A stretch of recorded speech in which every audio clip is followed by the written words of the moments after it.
Hello, everyone, and welcome to the second session in American English Live Teacher Development Series 8. My name is Lauren, and I'll be with you today along with my colleague behind the scenes, Amy, who will be serving as moderator to help answer your questions and respond to your comments during the session. Today, our host Kate will be talking with our presenter, Amy Christensen, about how pre-reading tasks can activate students' prior knowledge, enhance strategy development, and get learners excited about reading. So let's get started. Hello, everyone, and welcome to another wonderful session of American English Live today. We're so excited to have each and every one of you here with us today. Let's begin with these great comments from our participants from our last webinar. Let's see. So Annabelle says, "Thank you very much. It was a great presentation. I will motivate my students to read because I was very motivated by today's training." So thanks for that comment, Annabelle. Alero says, "Thanks a lot. My first webinar and hopefully not the last one. Such a great experience. We hope that you're here with us again today, Alero. Thanks for joining." Pedro says, "Hi from Angola. It's my first webinar. I really enjoyed the class. I can't wait to implement the active reading framework in my classes. Although I haven't had a chance to be in an English-speaking country, I understand everything and participated by answering the questions. Thank you so much." Thanks, Pedro. Thanks for that great comment. And finally, Sheridan says, "These topics are very crucial for our students. This is new information for me in Kazakhstan. We need to always consider the creative thinking of pupils for them to get motivated." Thanks.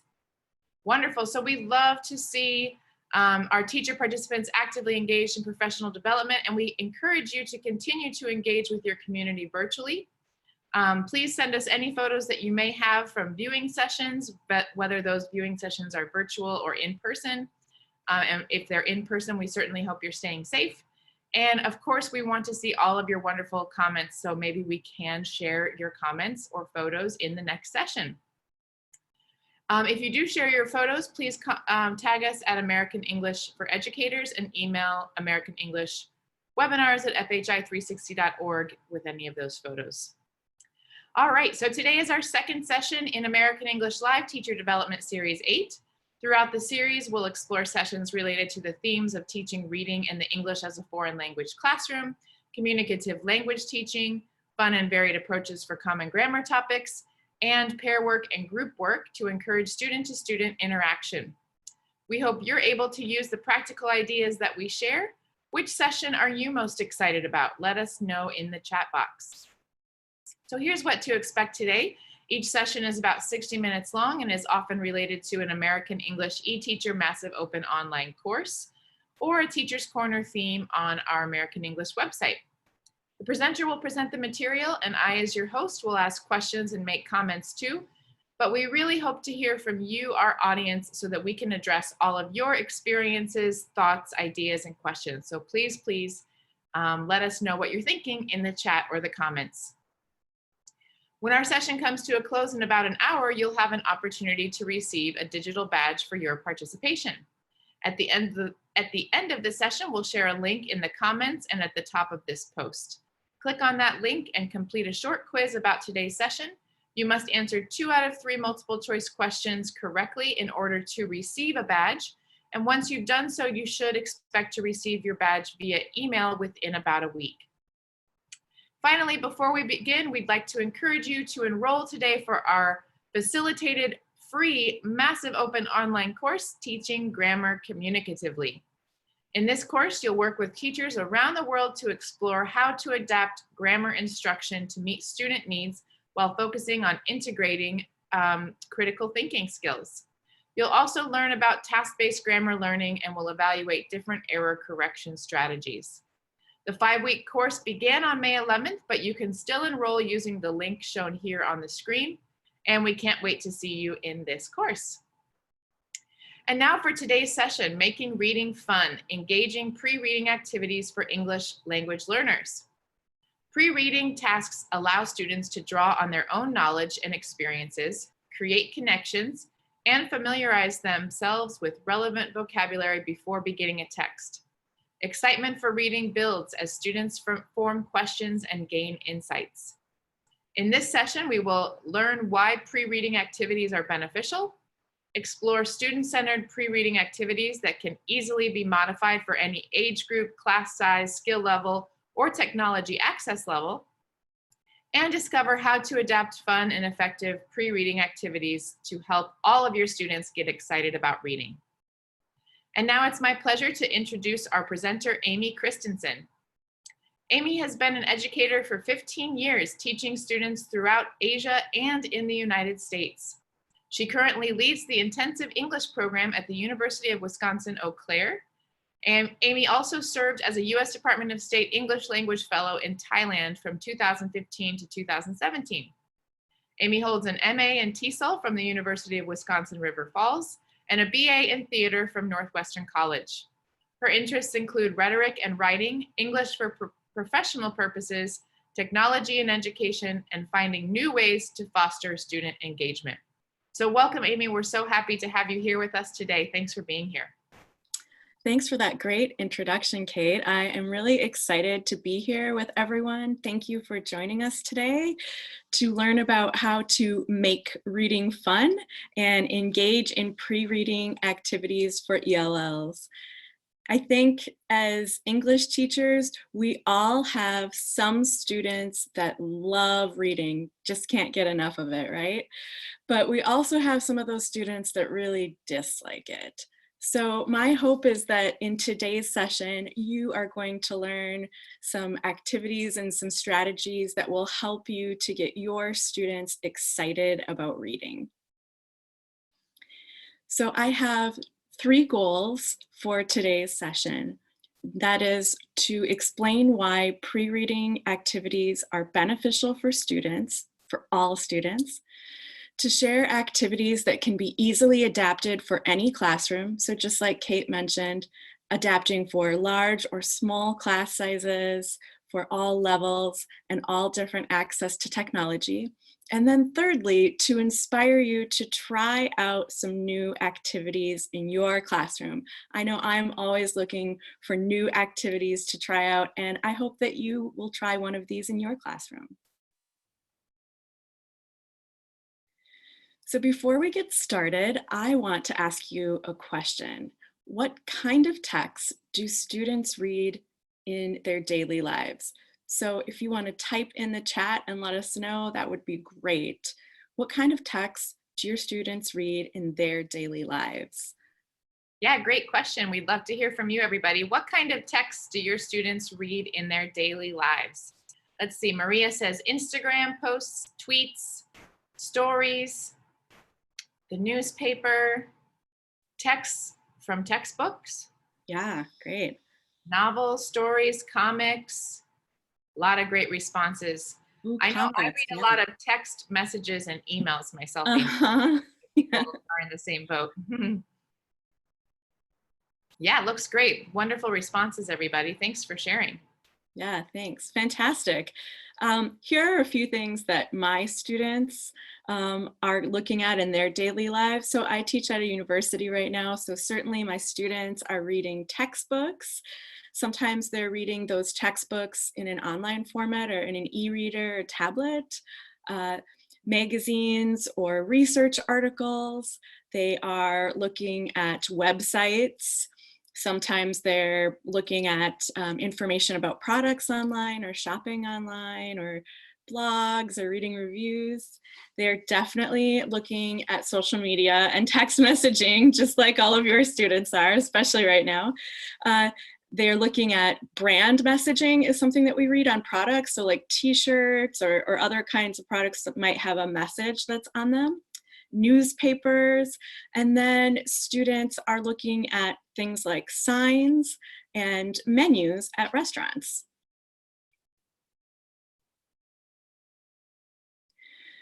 My next question for you is, what are pre-reading activities? So what do pre-reading activities mean to you? Go ahead and type your answer in the chat and I'll ask Kate. Kate, what do pre-reading activities mean to you? They mean anything that we do as teachers to sort of help set up reading for our students. So maybe anything to kind of help them get ready to be successful in reading. So Yeah, that's kind of my thought. But I'm seeing lots of great responses from our participants as well. So some examples of pre-reading activities: true false quiz, setting a scene, predicting. Let's see. Ilana says giving questions connected with the topic. Elizabeth says that she loves comics and her students love the images in comics, which can be really helpful. Helping students to be more interested in the stories that they read was one response as well. So great. yeah, great responses, everybody. Thanks for sharing. Yeah. Ooh, and I saw someone mention Kahoot already, and I'll talk about that a little bit later too. Yeah. So pre-reading activities are, this is a really simple definition that I like. They are just all of the things that you do before you start reading to increase your capacity to understand the material, right? So we can just make some kind of small changes and just do a little bit of preparation that will really help us to be able to understand and remember the material. So today I am helping us look at some pre-reading activities that will help your students to be able to understand and remember the material when they read it. So one last question before we start looking at some of the activities. Why do you think pre-reading activities are important? Yeah, what do you think, everybody? Why are pre-reading activities important? We saw some sort of responses to this to engage students from Eros. Some people were saying that it sort of helps set the scene for students. Let's see, it unlocks difficulties from Eileen. It gives clues for reading from Masay. It grabs students' attention, great response. Oh Engages yeah. students and activates their knowledge from Sanam. It's easy to read, helps the students to find more ease in reading from Maggie, and to prepare students for the new lesson from Jocelyn. So a lot of great responses. Thanks so much for sharing. Yeah, great ideas. I can see you guys see that this is an important skill for us to have as a teacher. One of the comparisons I like to make is to think of pre-reading activities are kind of like a warm-up for our brain. So we know that before we start to do some kind of a physical exercise, play a sport or go running, we want to warm up our bodies and our muscles so that we don't get injured and so that those things are easier for us to do. It's kind of similar for us with pre-reading activities. If we take the time to do a pre-reading activity, it helps to warm up our brain and get our brain kind of working, get that muscle working so that the reading is easier for us. So there are lots of benefits to pre-reading, and you guys have mentioned some really fantastic ones. I have a few here that I'm going to focus on for this. So the first is that it helps students anticipate the topic of the reading. Second, it helps to familiarize students with the language that's used in the text. So that might be vocabulary words, but it might also be the kind of grammar or sentence structures that they see. And then finally, it can motivate students to want to learn more, or in this case, read more, right? We want to make sure we get everybody engaged, those people that love reading, but also those ones that maybe think they don't like it. So pre-reading strategies that are more familiar to most teachers have to do with teaching relevant vocabulary. And that is very important. Our students do need to learn relevant vocabulary, but that's just the tip of the iceberg, the tip of the pre-reading strategies iceberg. There are lots of other things that we need to be getting our students to do before they read. And one of those things that has been mentioned in the comments is activating prior knowledge. So what do they already know about this topic, right? And how can we get them connected to those ideas and get them connected to that topic? And then finally, helping students to make predictions about what they're going to read. So how can they take that vocabulary maybe that we've taught them and that prior knowledge that they have and those connections, how can they put those things together and make predictions about what the story is going to be about? So if we do some of those things, it can help to make our class more engaging and get students interested in reading. So I talked about connecting. It's really important that we make connections. We help our students to make connections. So it's natural that we like to read stories about people that are like us or have experiences that are similar to us. That's a way to have a really natural connection. And then we tend to want to read it more because we find that similarity between ourselves and whatever it is we're reading. And that's why connections are so important. So we want to help our students to be able to connect the reading with themselves and with other students in the class. We also want them to be able to connect the reading with other things that they have read or heard. And we also want the students to connect the text with the world outside of the classroom and maybe even outside of our community. So today I have 3 pre-reading activities that I want to talk about. The first is called What Do You Know About? And on the slides where I talk about that particular activity, you will see this paper and this pen. The second is called Stand Where You Stand. And the slides that talk about that activity will have those 3 little people standing there. The third is called Tossing Lines. Those slides will have the hand tossing the ball. And then there's 2 other symbols or icons that you're going to see on some of these slides. The first is a book that has some arrows around it. When you see that symbol, that means that this is an adaptation of an activity. So look for that if you're looking for a way that the activity can be adapted for beginners or more advanced students or different kinds of technology. And then the last symbol is the little speech bubbles, and you've already seen those on some of the slides. I put those on the slides where I have a question that I want to know and you guys can give me some answers.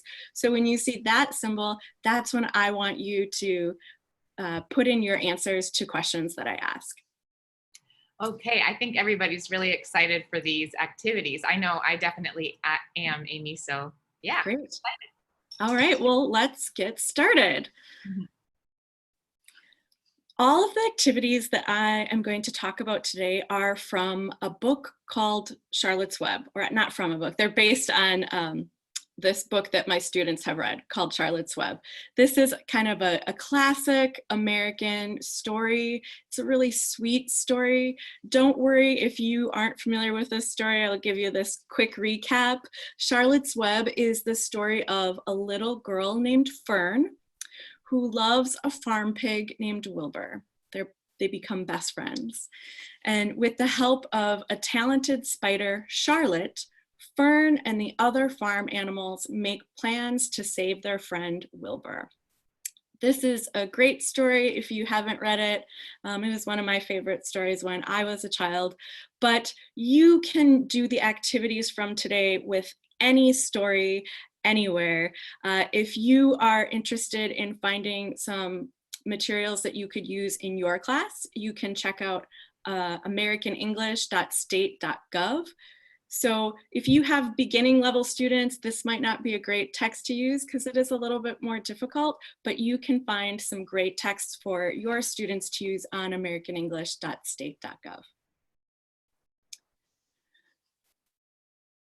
Okay, our first activity is called What Do You Know About? And obviously that's an incomplete sentence and you would fill that in with whatever it is you want to find out what your students know about something.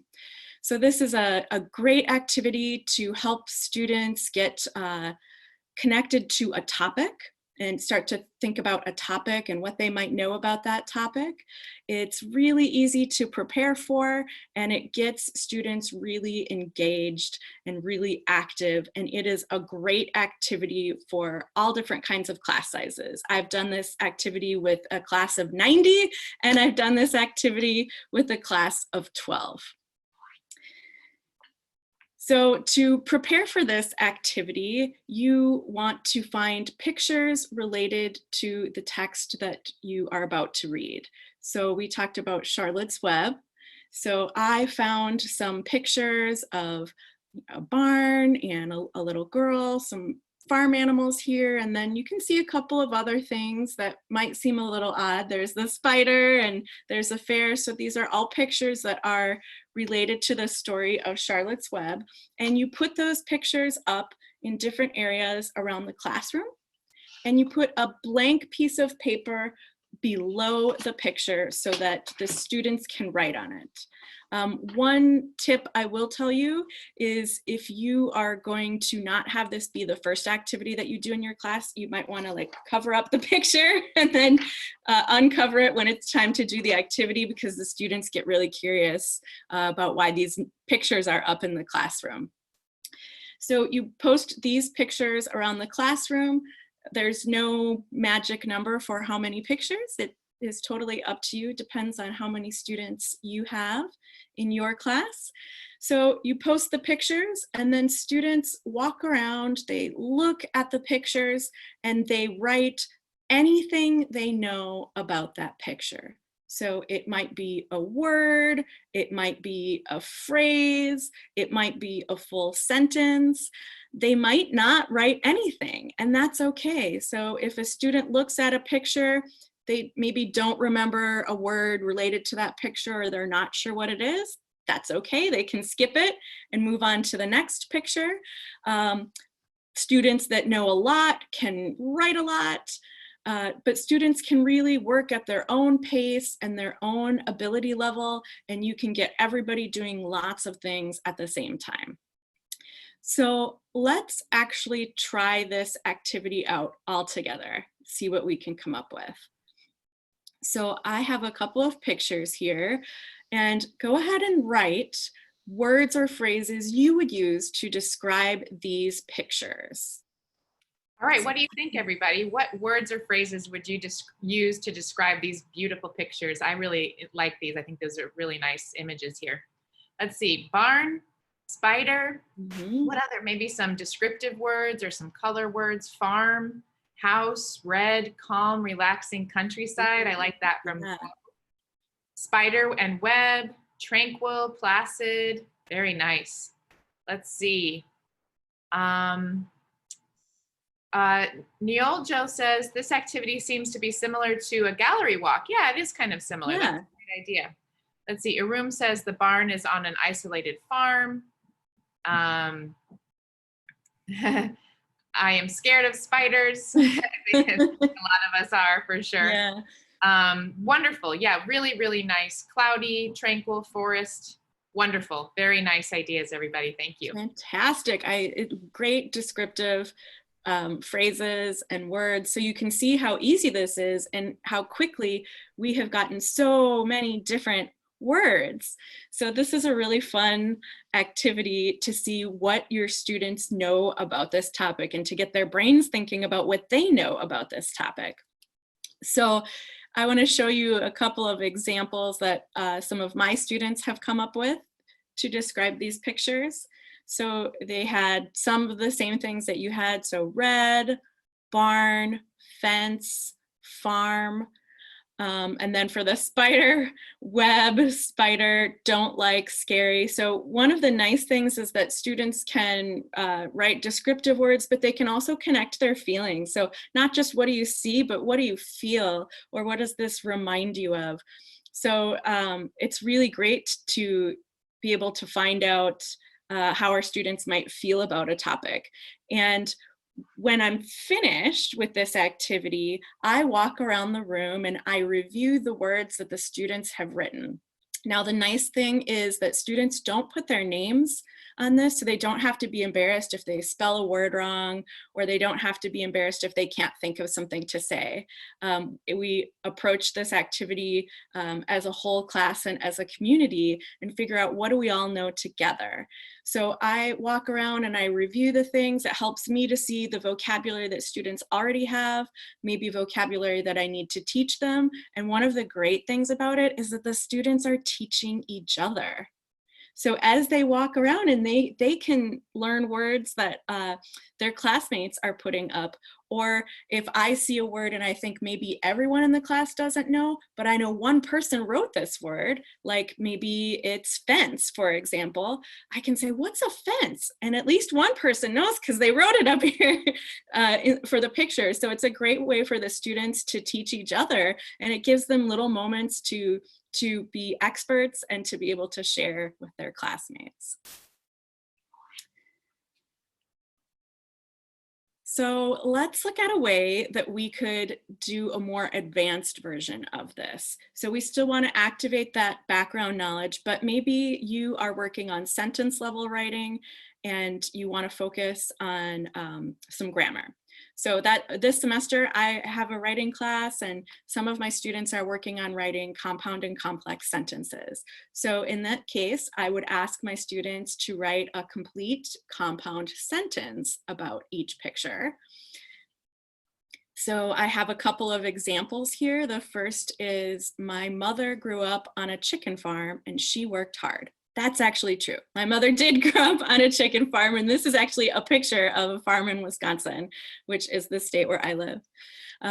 Another example is, baby farm animals are cute, but they grow up fast. So just a simple change in the directions that I'm giving to the students, and now they're focusing on that sentence structure or that grammar point. And obviously you could have them focus on whatever it is that they are working on in your class. So it might be compound complex sentences, or it might be trying to use a certain transitional phrase. So this is something that you can adapt pretty easily for different levels. So another way that you could adapt this, if you maybe don't have access to technology, I know we are always getting notes about not printing too much in my department. They don't want us to use the color printer. So maybe if you think, I don't want to print all those, that's maybe wasting paper, or maybe it's too expensive, you can still do this activity without having a printer. And to do that, you could give students a word, a phrase, or a sentence, and you could do one of two things. Either you could ask them to list what they know about it. So maybe you give them the word farm, and students list everything that they know about a farm, like the students are doing on the left-hand side there. Or if maybe students don't have quite as much vocabulary, or they're nervous about writing, you could ask them to draw where they would use that phrase or word. So maybe I would give them the word barn and ask them to draw, where would you use the word barn? And that's kind of fun because students get to try something different. They get to draw. Maybe they're used to just writing in a class or reading in a class, and so sometimes they can have fun drawing. And that's something that they could do either together or individually. These are great ideas. We have a couple of nice questions and comments from our participants. One from Wu, who's asking, is the book more suitable for middle school students or high schoolers, the Charlotte's Web book? Sure, I would say the reading level is probably more appropriate for high schoolers. Cool. Good question. And, how do we with the activity where students walk around and write something? From Kiao, how do we manage to get everyone writing down something during that activity? Maybe some students are only walking around and not writing. Yeah, I think that's okay, because in this activity, we're kind of looking at all together as a whole class. What do we know about this topic? So if a student is maybe too shy, I think it's okay because they're still getting their brain working just by walking around and looking at those pictures. Great. But you certainly could ask them. You could say, hey, have you written anything yet? What do you know about that? Oh, that's a good idea. Write that down. So you could encourage them in that way too. Great. And overall, what level, this is a question from Carol, overall, what level of students are you talking about today? I know, so I'll just jump in with that one really quickly from Carol. Probably an intermediate, but all of these great ideas that Amy is sharing with us are ways that we can adapt for our context or for our different student levels. Would you have anything more to add to that one, Amy? No, and I try to kind of, come in at the intermediate level, but then show you some things that you could do with more like maybe beginning intermediate or more advanced students. All right, great. Thanks so much. Yeah, so let's look at one other quick adaptation for this activity, and that is moving on to a high-tech or online classes. I don't know what you guys are doing. I'm teaching online classes right now, and so I can use an online app like Digo or Padlet or Wakelet to help my students to be able to do this same activity in an online setting.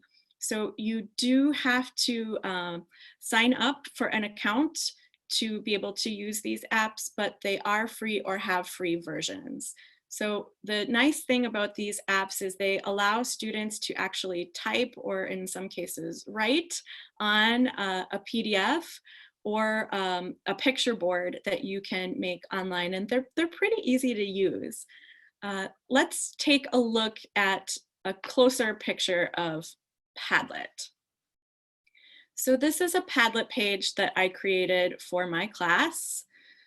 You can see the first two pictures are the ones that we've been talking about for a while. And in this case, I asked students to include their names. So it's a little different than the last activity. And I asked them to write what they know about those pictures. You can see I started the first one. I wrote, I think farms are peaceful. And then my students are sharing.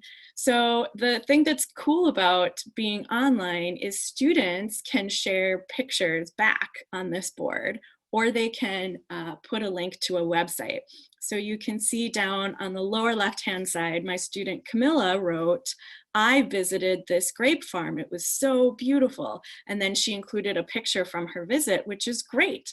I get to know my students, her classmates get to know her a little bit, and it tells me some important information. It tells me that maybe Camilla doesn't know the word vineyard, which is a place where grapes are grown, because she said grape farm, right? So it's giving me some information. You can also see another student that included a picture, Nathan. He posted a picture of his pet spider in response to some of his classmates who didn't like spiders and thought they were scary. And he said, hey, not all spiders are scary. And he posted a picture. So if you want to know where you can get a hold of these apps, or you don't remember the name of some of the apps that I talk about today, they're all at the end of the presentation, and they will also be on the Ning page. So that's a great way that you can still do this activity, or a gallery walk activity, as some of you mentioned, it's similar, when you have online classes. Okay, our second activity is called Stand Where You Stand. And the name of this plays on the two meanings of stand. So we have stand as a verb, like standing in a location on your feet. And we also have stand as a noun, meaning your opinion or your thought on a topic. So stand where you stand. This is another activity to get students really active. It can be adapted for a variety of language levels and technology. And again, it's really easy to do in a variety of class sizes. This one I've done too in classes of about 12, and I've done it in big classes with 50 students. So this takes almost no prep to do, and it can be really fun for your students. So this is helping our students to connect to a topic. So let's take a look at how we do stand where you stand. All you have to do is make a simple statement that is related to the topic of the reading, and then you're going to ask students to stand together based on which group fits their level of agreement.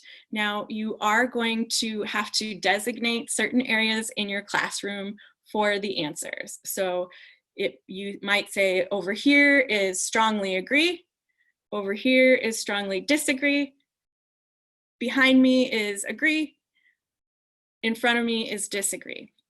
So you can give the students those instructions verbally. You could write a sign or print out a picture of a sign that have these statements and post those around the room. You could also use a slide like I've done here and say, these are the corners for your answers. You make your statement. That statement is pigs are smart. And then students listen, they think about what their stance is on that issue, and they move to the corner that matches their opinion. So it's a really easy way. Students don't have to talk. You can make really simple statements and find out what your students think about this. It's really great for shy students because they don't have to talk and they can just move to the answer that matches their opinion. So this is pretty easy to adapt for maybe a grammar point or something that you might be working on. So let's take a look at how we could do that.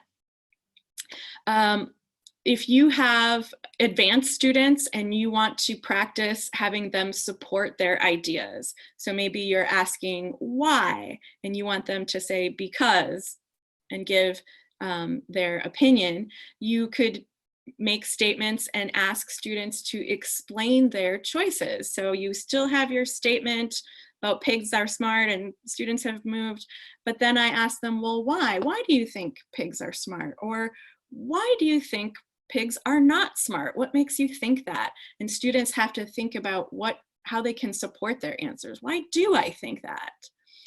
Now, one of the things that's kind of fun when I do this in my class is sometimes students will change their minds based on what they hear other students say. So if they do change their minds, or maybe even when I talk to that student, they find, oh, maybe that's not really what I think when I have to think about it and support my answers. So then they might move to a different group or switch to a different group as they try out this activity.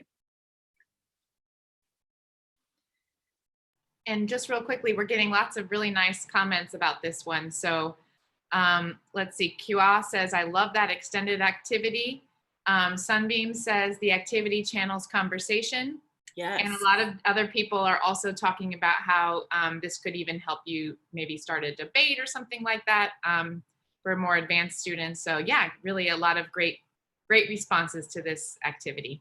Yeah, those are all good ideas. I've even used this as a way to divide my students into groups for another activity.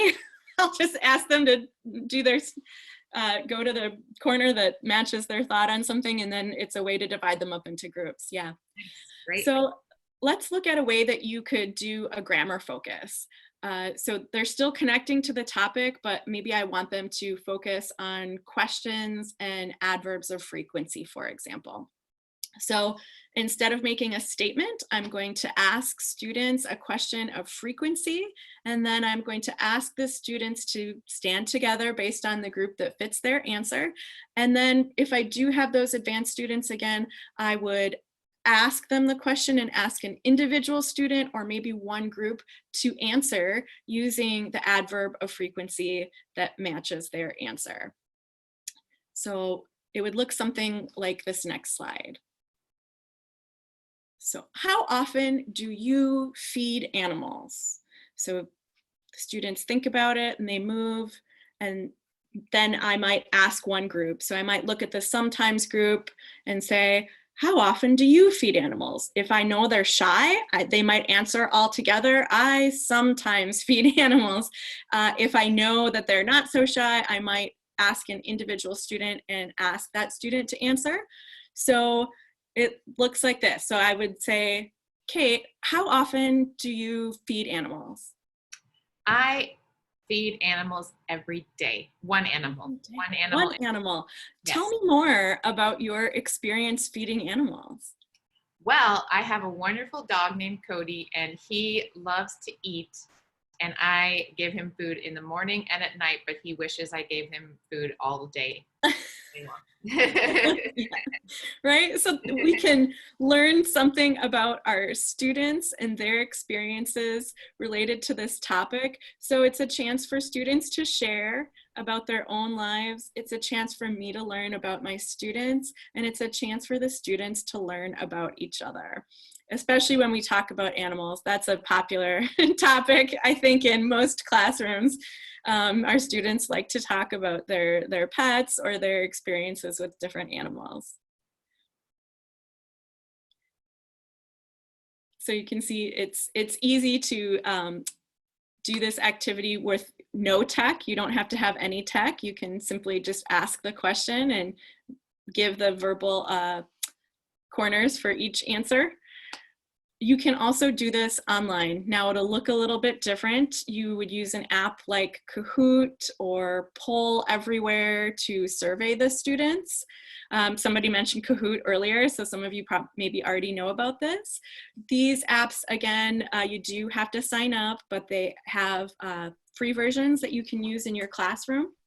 And so you simply make a survey, and then students can respond using their cell phone or a tablet or their laptop, and they can answer the questions to the survey. So I have the same thing, a statement here: pigs are very smart, and they just choose the answer that matches their thought on this. You can do this in a synchronous class, a live class, and ask students to use their cell phones, which my students love. When I say take out your cell phones for the first time, they all say, what? Yes, take out your cell phones. And I put this in a slide, and I can actually get live synchronous results so they can see the results coming in. But if you have an online class, you could post this and ask students to maybe talk about the results in a discussion post or something. But so it's still a way for you in an online class or in a high-tech setting or using cell phones. It's still a way to get your students thinking about a topic and what they already know about that topic.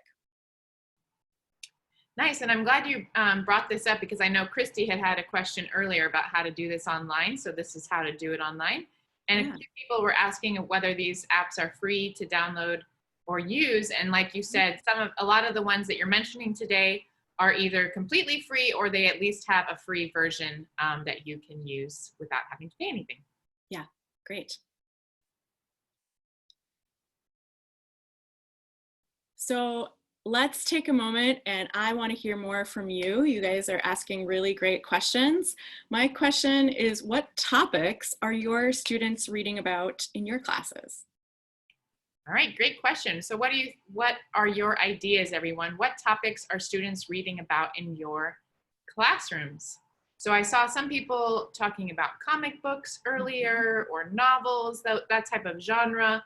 But what are the topics? Let's see, pop culture, sports, environment from Takumi, politics from, I think I missed the name there. Everything's coming in nice and quickly. Science, friendship. Oh, that's nice. Oh. Let's see. Culture, news, education from Sassy. Minnie says the news. Benjamin says food and sports. I love learning about food myself. Me too. Well, so some of these things like some of these things like news and sports, especially, students might get real strong opinions about, but food too. So it would be great. You could say a statement like, hamburgers are the worst food ever. You could see if students agree or disagree with that. Or you could say, how often do you eat hamburgers? So it would be easy to adapt this activity for some of your classrooms for all these great topics. Some of you guys have fantastic topics. I want to take some of your classes. Jokes I saw. That's fun.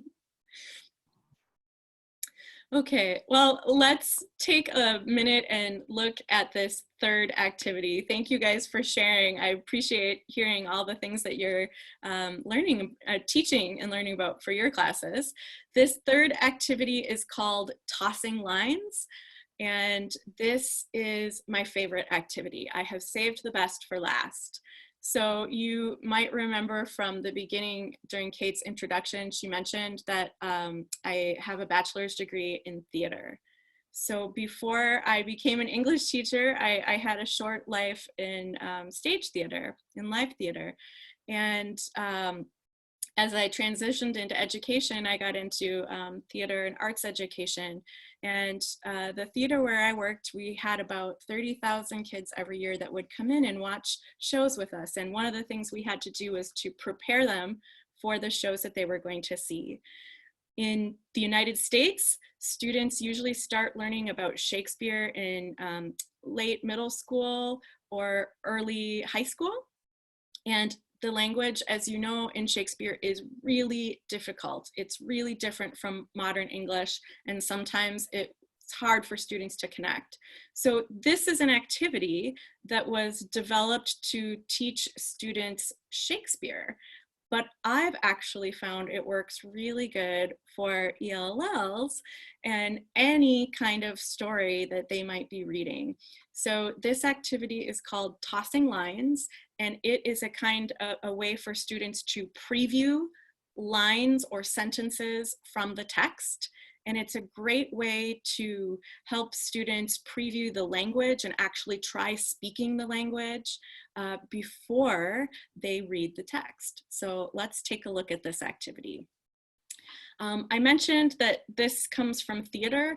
It's not a real well-known activity, so I'm giving you one of my secret teaching tips today, but it is a little bit more complex activity. So I have put detailed instructions for this activity on the Ning page, and I've also made an example of what you need to do this activity. Feel free to download that and adapt it for whatever text you are using in your class. So you don't need to be reading Shakespeare or Charlotte's Web to do this activity. You can use this activity with any text that you are reading. So there's a few steps to this activity. The first step is that you need to select lines from the text. So you want to think carefully about the lines that you choose. You may want to target vocabulary, or you may want to target a certain idea from the story. So you choose these lines or sentences from the text, and you create sentence strips. You can see the example here on the slide. So I have chosen 10 sentence strips from the story, and I'm going to give one sentence strip to each student. 10 is just the number that I found seems to work best for my classes. I've also found that lines of dialogue or narration seem to work a little better than descriptive lines, but I encourage you to experiment and try it out and see what works best for your class. So these lines don't have to be in any kind of order. You just choose 10 lines that you think are key lines from the text. You're going to make those sentence strips, and you're going to cut them out into individual strips and give one strip to each student. So the second step is you need to give students a few minutes or maybe overnight to memorize and practice their lines or their sentences. You know your students best, so you know if they can look at it and be able to read it in just a few minutes, or if maybe they need to practice it and take it home as homework and bring it back the next day and try this out. So these are 3 of the 10 lines that I chose for this activity. So the first is, "But I'm not terrific, Charlotte. I'm just about average for a pig." The second is, "With the right words, we can change the world." And the third is a miracle has happened on this farm. So I'm just focusing on these 3 lines, but remember these are 3 of 10. I'm focusing on these 3 to show you how the activity will work. So after students have their lines and they've memorized them or gotten familiar with them, you ask students to form a circle and you give one student a ball. That student will say his or her line and then they will toss the ball or throw the ball to a friend in the circle. Any friend, there's no order. And when that friend catches the ball, he or she will say their line. And then they toss the ball to a third person. And then that person will say their line. So we throw the ball in no particular order, and we get to hear all of the lines of text, but students only have to remember one or say one. So you can see here, this is me playing with some of my students at a university. So I have the white and black top on. You can see I toss the ball to a student. So I say my first line, right? Which is, but I'm not terrific, Charlotte. I'm just about average for a pig. And then I toss the ball to the next student who catches it and says, a miracle has happened on this farm. And then that student throws it to the third student and they say my favorite line, with the right words, we can change the world. So you have students toss the ball around the circle until all of the lines have been said several times. So students hear it maybe 3 times. Again, there's no particular order. Usually I find my students are they always make sure that everyone has a turn, but maybe you have a different dynamic in your classroom. So you might need to make sure that all students are included, but it's okay if we hear some lines more than others. That's okay. There aren't a lot of rules for this activity. Students like that they get to throw the ball. They like that they get to throw the ball to their friends. They get to hear these lines from the text, and it's one of the more popular activities when I do this with my students. Let's talk about a way that you could adapt this. So some of you talked about maybe you have beginning level students and maybe saying a whole line and memorizing, all these lines might be too difficult for your students. So you could ask students to just toss single words. So maybe you want to just take the phrase, but I'm not terrific, Charlotte. So just those words, those 5 words, and your students could toss those words. So they would say, but I'm not terrific, Charlotte. And they just toss one word. An alternate thing you could do would be that you take that whole phrase and everybody says just that one phrase. But I'm not terrific, Charlotte. Toss the ball, catch the ball. But I'm not terrific, Charlotte. Toss the ball, catch the ball. But I'm not terrific, Charlotte.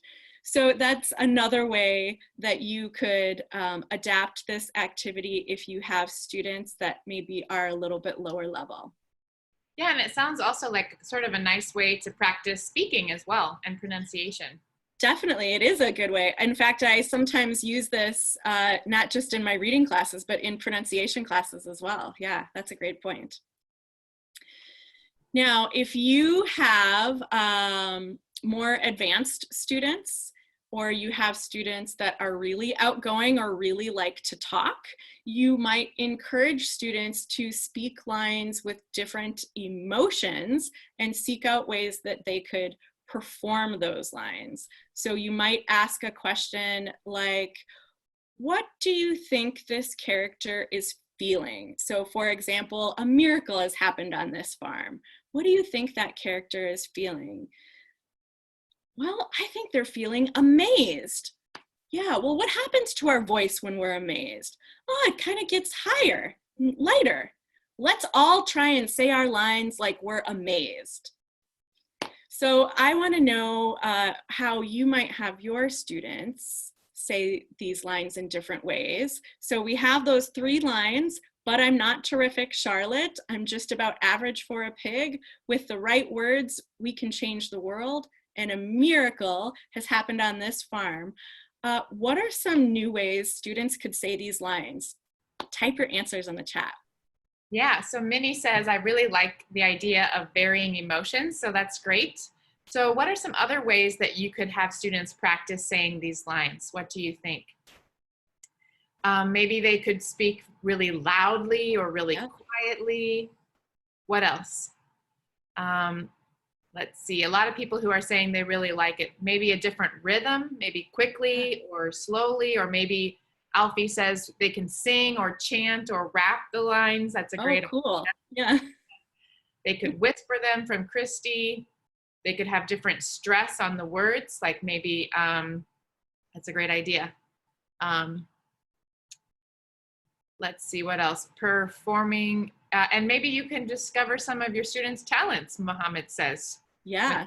This. So great, wonderful ideas, everybody. That's great. Yeah, saying them fast, slow, loud, quiet, different emotions with movement, chanting, singing. I love all those ideas. I saw too, somebody said, what if I have a big class? How do I do this in a big class? So I'll address that quickly. If you have a big class, you could have the students in groups of 10 all doing this activity at the same time. Now, if you do that, you have to be very comfortable with it being loud.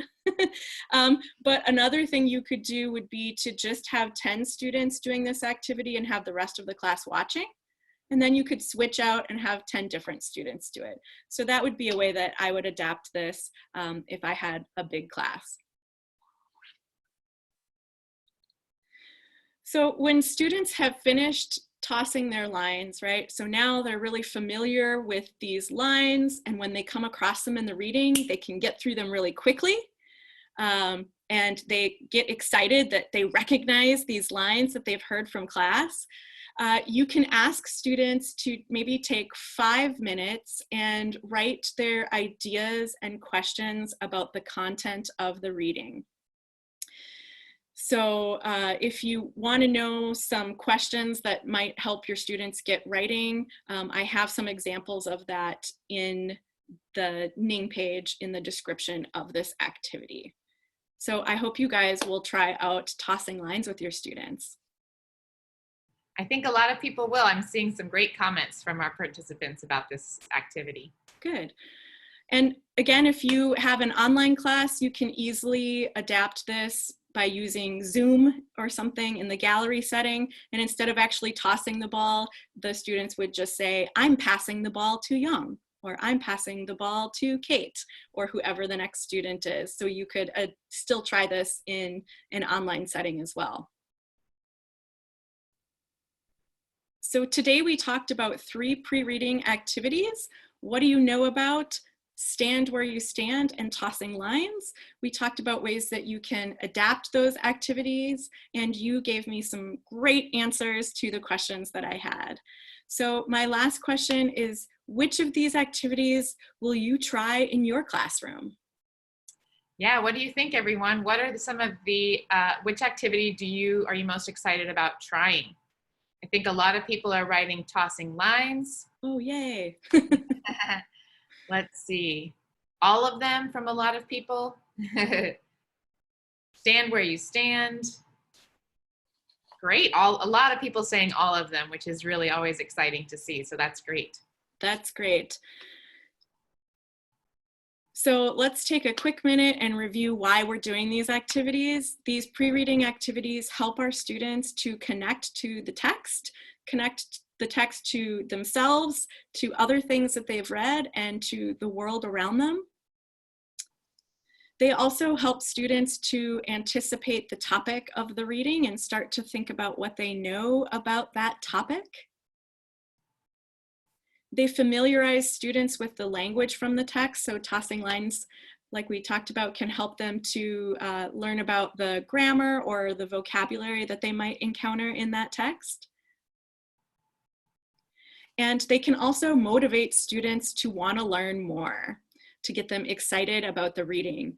And then bonus benefit is that they're fun. If we take just a little time to prepare, and we can make these activities really fun for our students and get them excited about reading. If you just can't get enough pre-reading activities, I have a link to 10 more pre-reading activities on the Ning page. You can also find the technology that I mentioned in this presentation, and you can find that full description and example of the tossing lines activities. So thank you so much for being here today, guys. It's been great to teach you about pre-reading activities. Thank you so much, Amy. I think a lot of our participants have gotten some great ideas that they can use in their in-person or virtual classrooms. So thanks so much for a great presentation. Thank you.